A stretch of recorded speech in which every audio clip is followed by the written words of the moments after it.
you've always been able to tell, even as a child, before you had the words for it. Someone would smile at you, and something in you would quietly note that the smile didn't reach the rest of them. You didn't know how you knew. You just knew.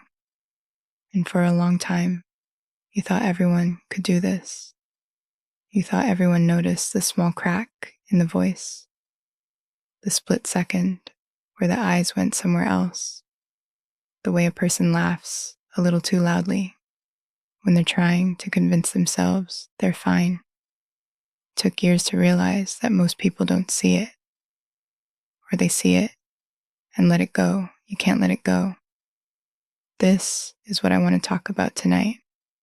The strange, quiet weight of seeing through people, of walking into a room and reading it in 3 seconds, of knowing before someone has finished their sentence what they actually mean, of sitting across from a person who is smiling and speaking warmly and feeling somewhere behind your ribs that something is off, and having no one to tell.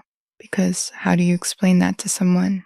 How do you say, I don't trust him, and I can't tell you why yet? How do you say, she's not okay, even though she says she is? You learn quickly not to say these things out loud. People don't like it. It sounds like judgment. It sounds like paranoia. It sounds sometimes like you think you're better than everyone else. So you swallow it. You keep reading the room silently, and you keep the readings to yourself. There's a name for part of what you're doing. The psychologist Daniel Batson spent decades studying empathy, and he made a distinction that matters here. He separated what he called cognitive empathy, the ability to accurately understand what another person is thinking or feeling, from affective empathy, which is actually feeling it with them. Most people have some of one or the other. INFJs, in his framing, tend to have an unusual amount of both happening at the same time. You read the person, and then you feel what you read. You don't get to choose. And there's something deeper underneath that too. Carl Jung described introverted intuition, the dominant function of the INFJ, as a kind of perception that skips past the surface and lands on the pattern underneath. You're not consciously analyzing someone's micro-expressions. You're not running a checklist. Your mind is doing something quieter and stranger than that. It's synthesizing hundreds of tiny signals: tone, pacing, word choice, body, energy, what was said and what was carefully not said, and delivering you a conclusion without showing you the math. That's why you can't always explain how you know. You just arrive at the knowing. And this is where the curse begins, because seeing through people is one thing. Living with what you see, that's another thing entirely. You see the friend who says she's happy in her relationship, and you can feel from across the table that she isn't. You see the coworker who volunteers for everything and laughs the loudest, and you sense the exhaustion underneath the performance. You see the family member who insists everything is fine, and you know quietly, without evidence, that something is coming. Sometimes you're right, months before anyone else notices.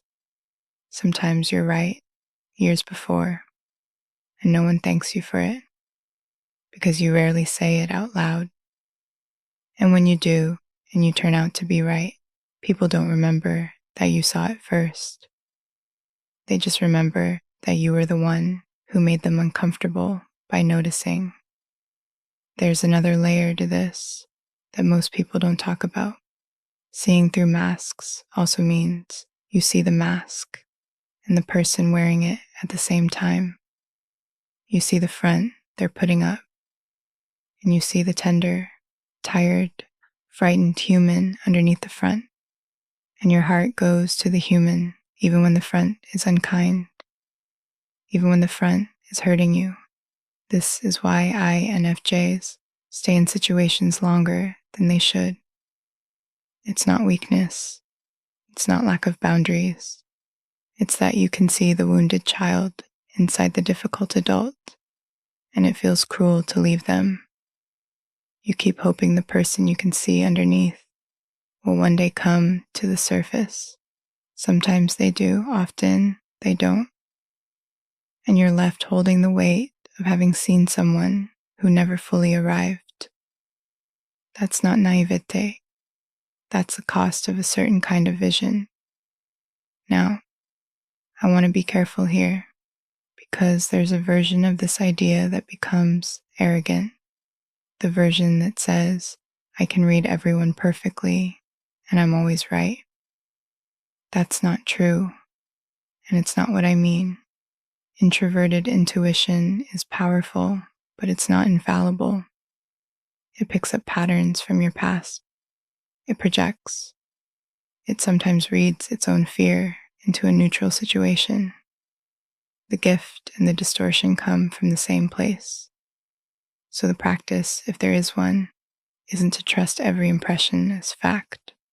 It's to trust that the impression is information. Something is being picked up. Something is worth paying attention to, whether the interpretation is correct. That takes time to see. But here's what I want you to hear tonight, if nothing else. The heaviness you feel around people is not a defect. It's not that you're too much, or too suspicious, or too sensitive, or too hard to please.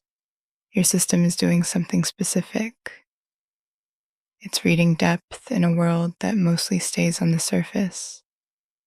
And there's a loneliness to that, because most of the people around you aren't reading at the same depth.